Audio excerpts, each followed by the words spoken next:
इस कार्यक्रम को आगे बढ़ाते हुए मैं इनवाइट करना चाहूंगी मोहम्मद उबैद कमाल सर को।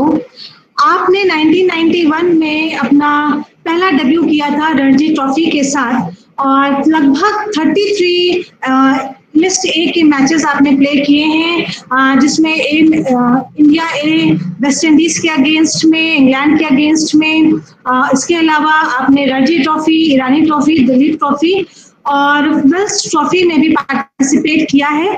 और खेल के क्षेत्र में आपका बहुत बड़ा योगदान है, स्पेशली क्रिकेट की फील्ड में, और हमें ये भी मालूम है कि आप बहुत अच्छे बॉलर्स भी रहे हैं। तो मैं आपको आमंत्रित करती हूँ, आप सीनियर सिलेक्शन कमेटी के मेंबर रहे हैं जूनियर और सीनियर क्षेत्र में यूपी में 2006 से लेकर 2018-19 तक, और वर्तमान में आप चेयरमैन हैं सीनियर सिलेक्शन कमेटी उत्तराखंड के। तो सर हम लोग आपसे जानना चाहते हैं कि किस तरीके से स्पोर्ट्स और खास तौर से क्रिकेट, क्योंकि आजकल क्रिकेट का क्रेज हम सब में बहुत ज्यादा है और वर्तमान में आईपीएल सीरीज भी चल रही है इस समय, तो किस तरीके से ये स्पोर्ट्स और क्रिकेट जो है फिट इंडिया मूवमेंट को और आगे बढ़ाने में सहायक हो सकता है, उस पर सर आपके विचार जानना चाहेंगे। आपका बहुत बहुत स्वागत है उबैद कमाल सर। मैडम, सबसे पहले तो ये आपने क्या क्वेश्चन किया, मुझे सुनाई नहीं दिया उस वक्त नेटवर्क प्रॉब्लम की वजह से, लेकिन फिर भी मैं सबसे पहले तो आयोजन समिति के सभी सदस्यों का शुक्रिया अदा करता हूँ, प्लेटफॉर्म मुझे दिया है अपनी बात रखने का। इत्तेफाक से मेरी वाइफ का फोन आ गया और मैं अपनी वाइफ के बारे में बताना चाहूंगा। मेरी वाइफ भी इंडिया लेवल की खिलाड़ी रही हैं और अभी वो फिजिकल एजुकेशन टीचर हैं जवाहर नवोदय विद्यालय में। तो फिट इंडिया की बात हो रही थी, मैं खिलाड़ी रहा हूँ और आपने जो हमारे साथी पत्रकार आनंद मिश्रा जी को यहाँ हमारे साथ हमसे पहले बोलने का मौका दिया, उससे मेरा हौसला बढ़ गया क्योंकि बॉलिंग करना सचिन तेंदुलकर या और महान खिलाड़ी जैसे बॉलिंग करना आसान था, लेकिन बोलना बड़ा मुश्किल था। तो उस हिसाब से मैं समझता हूँ कि शायद आनंद भाई साहब को अगर आपने पहले हमसे बोलने दिया तो अब मुझे बोलना थोड़ा आसान हो जाए।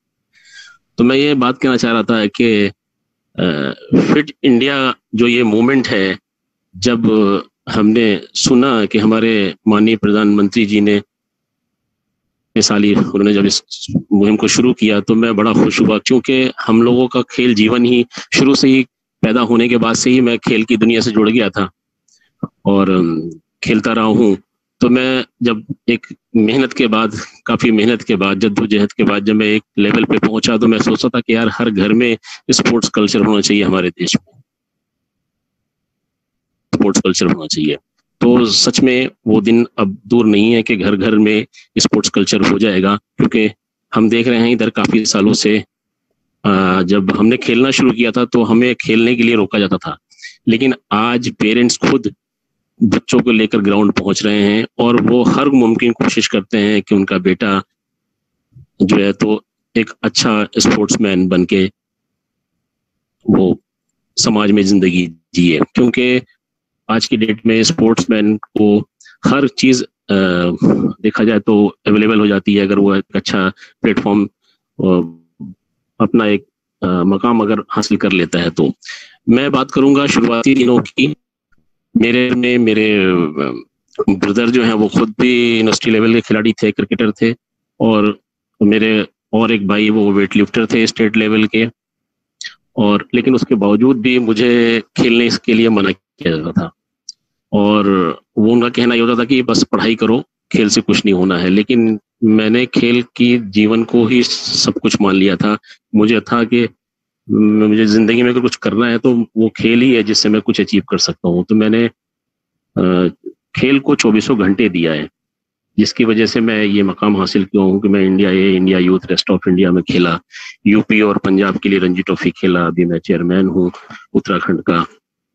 तो जाहिर सी बात है मैंने कपिल देव के साथ खेला, सचिन के साथ खेला। तो मैं बताना चाहूंगा आपको कपिल देव की एक बात के पहले तो मैं बताना चाहूंगा कि मैं छोटा सा था तो मैं ख्वाब देखता था कभी कपिल देव के साथ में बैठ सकता हूँ, खेल सकता हूँ मैदान में। और उसके बाद वो दिन आया कि एक दिन मुझे कपिल देव साहब का जो है वो साथ मिला और उन्होंने कुछ मुझे टिप्स दिए। उसमें जो टिप्स दिया था वो सबसे पहले ये था कि आप 3 दिन से ज़्यादा अपनी फिटनेस को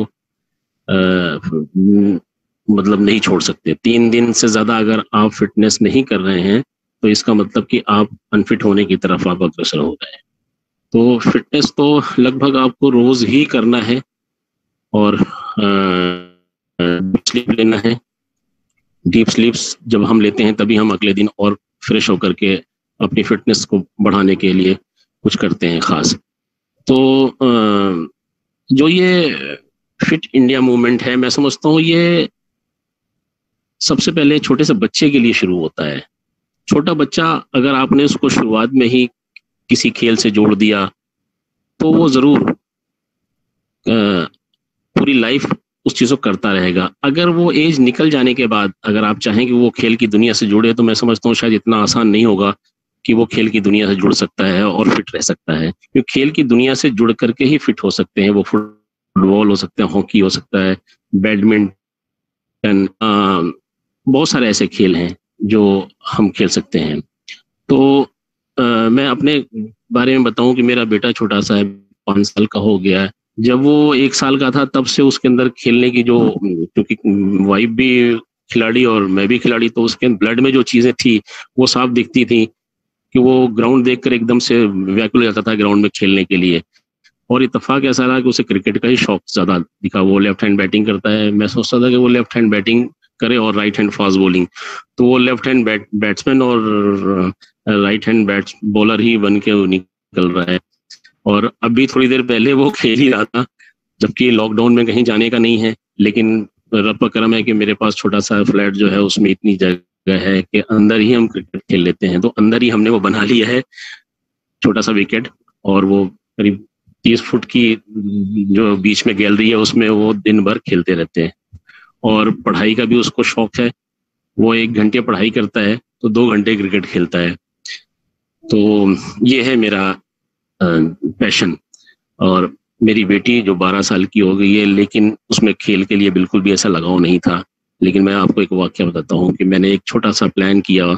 एक दिन मैंने अपनी सारी पेपर कटिंग निकाली और उसको बुला के दिखाना शुरू किया। तो जब उसने पेपर कटिंग देखते देखते जब उसने उसमें बहुत सारी फोटोएं, मेरी बड़ी बड़ी फोटोएं आई थी मैच खेलने के दौरान, तो वो भी जब उसने देखा तो उसके अंदर लगा कि मतलब उसके जो फीलिंग्स चेंज हुई। और उसने भी फिर ये बात मेरे से कही कि पापा मैं भी खेलूंगी अब। तो अब वो अच्छा खेलने लगी है, वो भी बैट्समैन और फास्ट बॉलर है। उम्मीद करता हूँ कि आने वाले टाइम में ये दोनों बच्चे मेरे देश का नाम रोशन करेंगे, मेरे से आगे बढ़ेंगे। तो मैं इसी उस पे कह रहा हूँ कि शुरू में अगर बच्चे को आप खेल से जोड़ देते हैं, फिटनेस से जोड़ देते हैं, तो मैं समझता हूँ फिर उसको आगे और बहुत ज्यादा कुछ समझाने की जरूरत नहीं होती। हाँ, लेकिन उसे उस पर नजर रखने की जरूरत होती है कि वो और कोई और गलत शौक उसके अंदर, गलत संगत, उससे वो बचे रहें। तो मैं समझता हूँ फिटनेस पूरी करेंगे। और फिटनेस करने से जब मैंने अपनी बेटी को खेल से जोड़ा तो वो थोड़े दिन तक उसको प्रॉब्लम रही, क्योंकि बॉडी में पेन होता है। लेकिन उसके बाद मेरी आवाज आ रही है? हाँ, मेरी आवाज आ रही है जी, कंप्लीट है। मेरी आवाज आ रही है? जी सर। हेलो जी सर, आवाज मेरी आ रही है? सर आ रही है। तो आ रही है सर, जी आ रही है। तो मेरी बेटी ने फिर जो है खेलना शुरू किया है और उसके बाद उसकी बॉडी में पेन शुरू हुआ। तो मैंने उसको समझाया कि बेटा ऐसा टाइम आता है लाइफ में जब हम मसल्स को पे लोड देते हैं ज्यादा तो उसमें पेन होता है। लेकिन वो पेन दवा से ठीक ना करो तो अच्छा है कि वो 3-4 दिन के बाद अपने आप वो पेन धीरे धीरे खत्म हो जाएगा और उससे तुम्हारा फिटनेस लेवल बढ़ेगा। तो आज ये हालत है उसकी कि वो पहले से ज्यादा पढ़ने में भी मन लगाने लगी है कि अब तुम्हारे अंदर क्या बदलाव है। तो उसने बताया है कि पापा मुझे पढ़ने में और अच्छा लगता है, मुझे मेरा माइंड फ्रेश रहता है और मैं खुश रहती हूँ। तो ये सब चीजें हैं, बच्चों को संभालने की जरूरत है मैं समझता हूँ। और एकेडमीज बहुत सारी खुली हुई है। पागलपन है, दीवानापन है क्रिकेट में, और भी गेम में जरूरत है इस तरह से माहौल को डेवलप करने की। फुटबॉल में, हॉकी में भी कुछ ठीक है, फुटबॉल में और डेवलप करने की जरूरत है। मैं और खेलों के बारे में बात करूं तो अच्छे हाल नहीं है जो कि होना चाहिए, और वो हमारी ही कमियां हैं, किसी दूसरे की नहीं। क्रिकेट, चूंकि क्रिकेट को बीसीसीआई ने इतनी हाइट पे पहुंचा दिया है कि जितनी भी तारीफ किया जाए उतना कम है। तो अभी आईपीएल देखिए चल रहा है, आईपीएल में फिटनेस की बात हो रही थी, लॉकडाउन की वजह से खिलाड़ियों का फिटनेस देख रहे हैं, उतना फिटनेस अच्छा नहीं दिख रहा है। और दूसरी चीज, जिस जगह मैच हो रहे हैं वहाँ इम्यूनिटी बहुत ज्यादा है, गर्मी बहुत ज्यादा है। देखिए ना, मैच शुरू होने से पहले किस तरह से पसीने से तर होता है खिलाड़ी एकदम। तो ऐसे में इंजरी होने के चांसेस बढ़ जाते हैं। तो हेलो, मेरी आवाज आ रही है?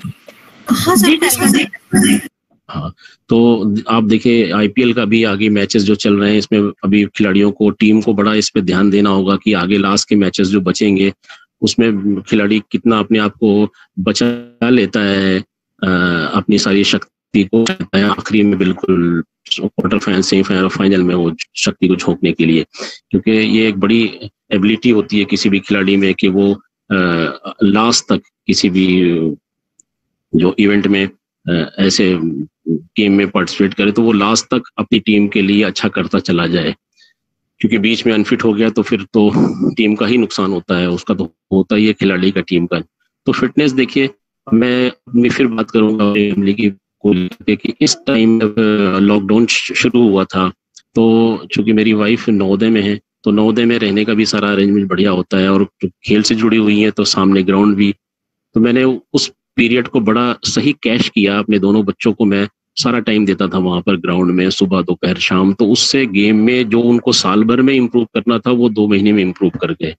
तो अब जो है वो बेसिक उनके मजबूत हो चुके हैं। तो मैं समझता हूँ लॉकडाउन का हमने तो बेनिफिट उठाया है, अब लोगों ने नहीं उठाया तो वो मैं समझता हूँ शायद वो, क्योंकि घर में ही योगा से अच्छा कुछ नहीं, योगा में इंजरी होने के चांसेस नील हो जाते हैं, योगा घर में कर सकते हैं। तो घर को ही मैं जब खेला करता था, मैं अपने कमरे को ही एक छोटा सा जिम बना लेता था, जहां भी रहता था, जिस जगह में भी रहता था। अगर मैं सफर करता था तो मैं अपने किट बैग के अंदर कुछ डंबल्स, रॉड और इस तरह की चीजें भी लेके चलता था, प्लेटें।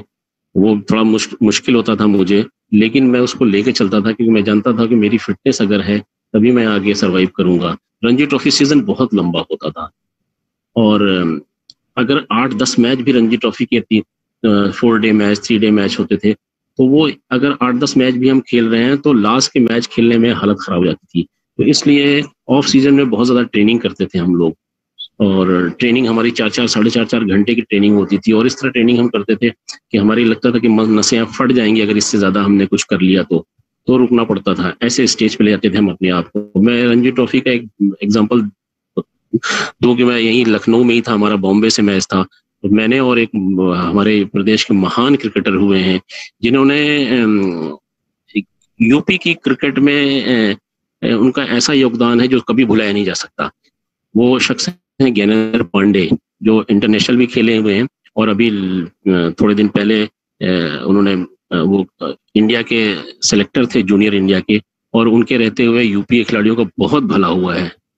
जिस बच्चे ने जरा सा भी अच्छा किया उसे अच्छा प्लेटफॉर्म उन्होंने प्रोवाइड कराया, और उनकी कप्तानी में हम लोगों ने प्रदेश के लिए बहुत कुछ किया है जो कभी उसको इग्नोर नहीं किया जा सकता।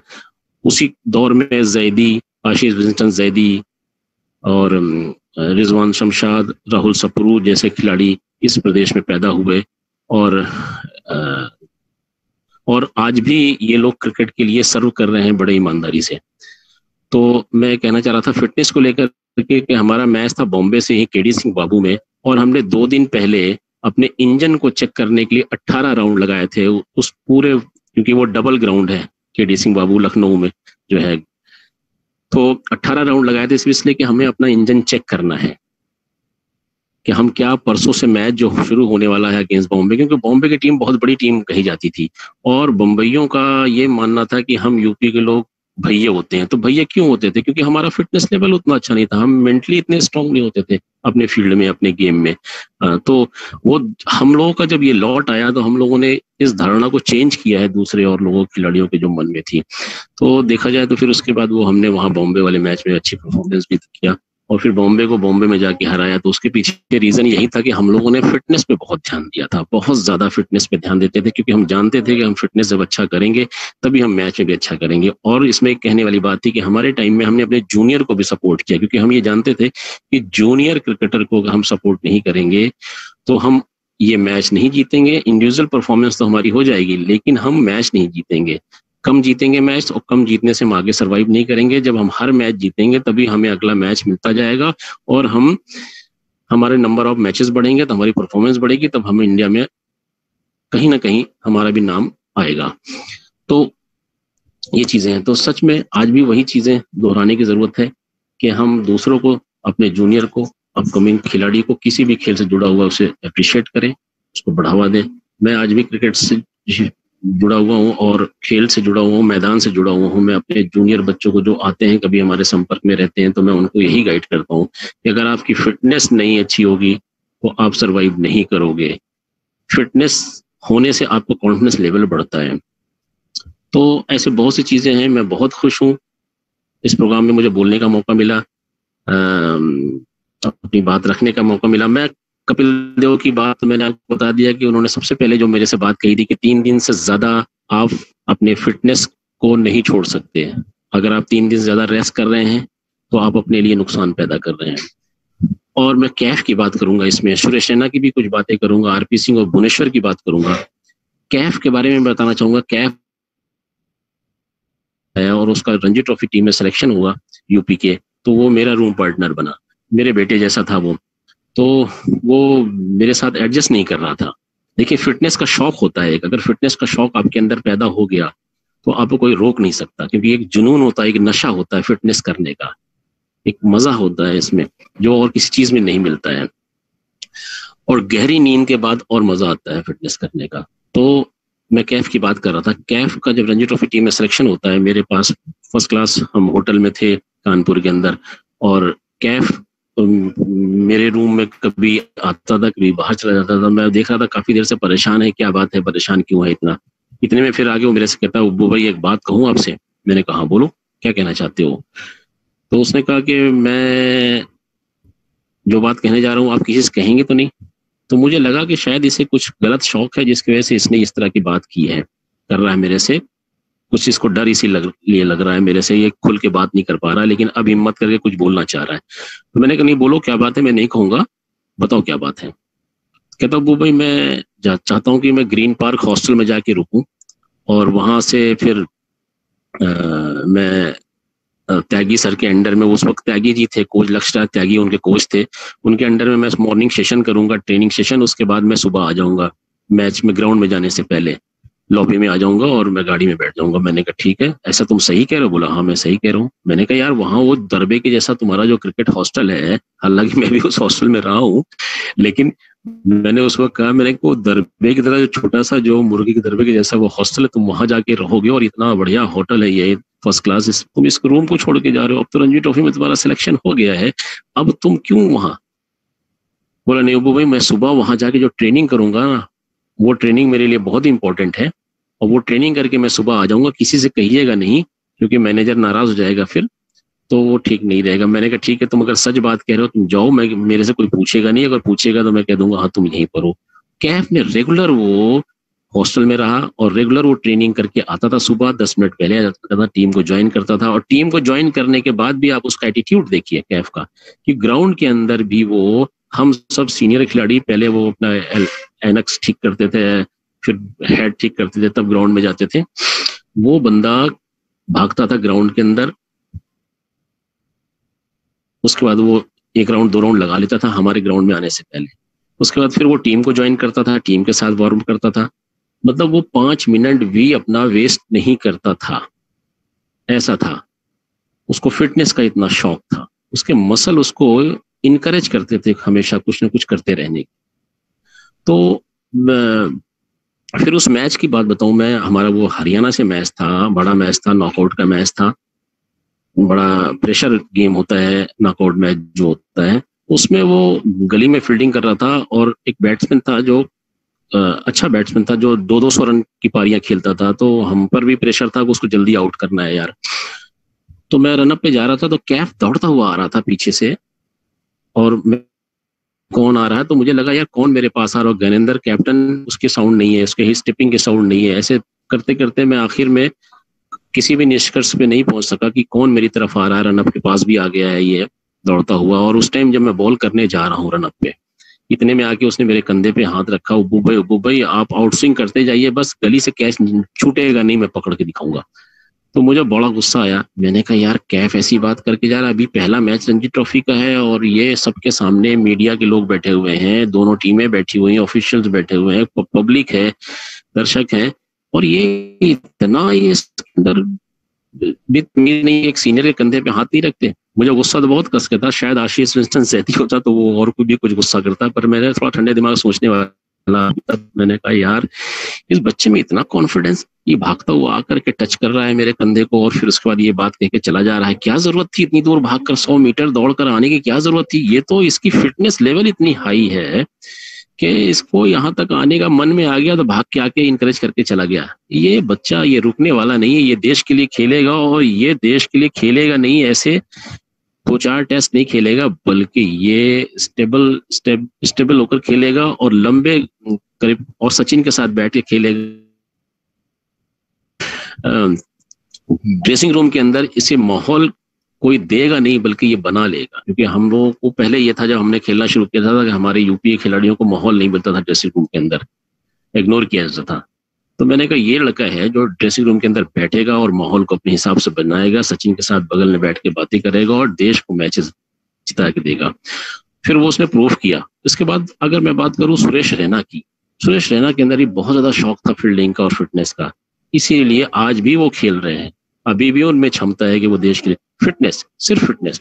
तो फिटनेस के लिए मैं आरपी सिंह यूपी के लिए खेलते थे और इंडिया के लिए खेले, भुवनेश्वर कुमार आज खेल ही रहे हैं।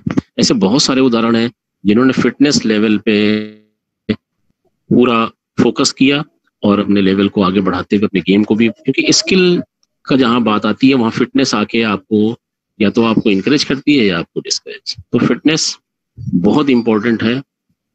अपने परिवार को देखा जाए, अपने बच्चों को संभाला जाए, उनको खेल के प्रति, फिटनेस के प्रति उनको जागरूक करके रखा जाए, और ये कोई मुश्किल काम नहीं है। मॉर्निंग में वॉकिंग करना, टहलना तो सबको करना चाहिए, क्योंकि फ्रेश एयर सुबह की जो है वो उससे अच्छी कोई एयर होती नहीं। वो तो ऑक्सीजन, ऐसी ऑक्सीजन होती है कि आपको सारा दिन तरोताजा रखती है। और मैंने चंडीगढ़ के अंदर, मैं चंडीगढ़ भी रहा हूँ काफी साल, 9-10 साल चंडीगढ़ रहा, तो मैंने वहां देखा माहौल। मेरा दोस्त था, क्रिकेटर दोस्त मुनीश अरोड़ा, उसने मुझे बोला पहले दिन ही चंडीगढ़ जब मैं गया, तो उसने कहा उबैद शाम को चलेंगे तो मैं मेले में घुमाएंगे। तो मैंने कहा यहाँ भी मेला लगता है यार, चलो शाम को चलते हैं, देखते हैं। तो जब मैं शाम को उसके साथ निकला तो देखा लोग फैमिली के साथ टहल रहे हैं रोड पर, यूं ही रोड पे टहल रहे हैं। तो मैंने कहा यार मेला कहीं दिख नहीं रहा, लोग आते जाते दिख रहे हैं बस बहुत सारे। तो बोला यही मेला है यहाँ पर, रोज शाम को लोग निकलते हैं फैमिली के साथ टहलने के लिए, सुबह से ज्यादा वहां लोग शाम को निकलते हैं। तो ये तो फिटनेस के लिए निकलते हैं भाई। तो ये अगर सुबह उठ करके हम फ्रेश एयर लेते हैं सूरज निकलने से पहले तो बहुत अच्छा है। मेरी बेटी जो क्रिकेटर अब बन रही है, अच्छा खेलने लगी है, मुझे बड़ी खुशी होती है। वो भी, उसको मैंने एक दिन समझाया कि बेटा जब तक आप फिटनेस लेवल अपना नहीं बढ़ाओगे आप खेल में अब आगे नहीं बढ़ सकती, आपको स्किल बढ़ाने के लिए फिटनेस लेवल बढ़ाना पड़ेगा। तो उसको बहुत समझाने, रोज सुबह वो खुद उठती है, मुझे भी उठाती है और जाती है, 1 घंटे का सेशन करके आती है। तो अब ये मेरा था उसके अंदर ये चीज डेवलप कर देना कि वो सुबह मॉर्निंग सेशन करने लगे। तो थोड़े दिन के बाद उसने करना शुरू कर दिया। ऐसे ही हमें अपने बच्चों को या जो भी हमारे संपर्क में हो उनको इसके लिए तैयार करना चाहिए, मोटिवेट करके रखना चाहिए। तो खिलाड़ी जीवन सबसे अच्छा जीवन होता है। एक ही थाली में हम खाना भी खाते हैं, एक ही थाली में हम पानी पीते हैं और हमें बिल्कुल जरा सा भी कुछ ऐसा नहीं लगता। हाँ ये है कि भाई अगर साफ सफाई नहीं होगी तो कोई भी पसंद नहीं करेगा। इस तरह से मुझे बड़ा अच्छा लगा कि आप लोगों ने हमें मौका दिया अपनी बात रखने का।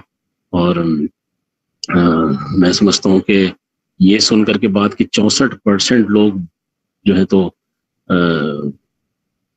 अभी एक्सरसाइज नहीं करते हमारे देश में। तो ये हमारी जिम्मेदारियां हैं कि हम उनको मोटिवेट करें, वो घरों से बाहर निकलें।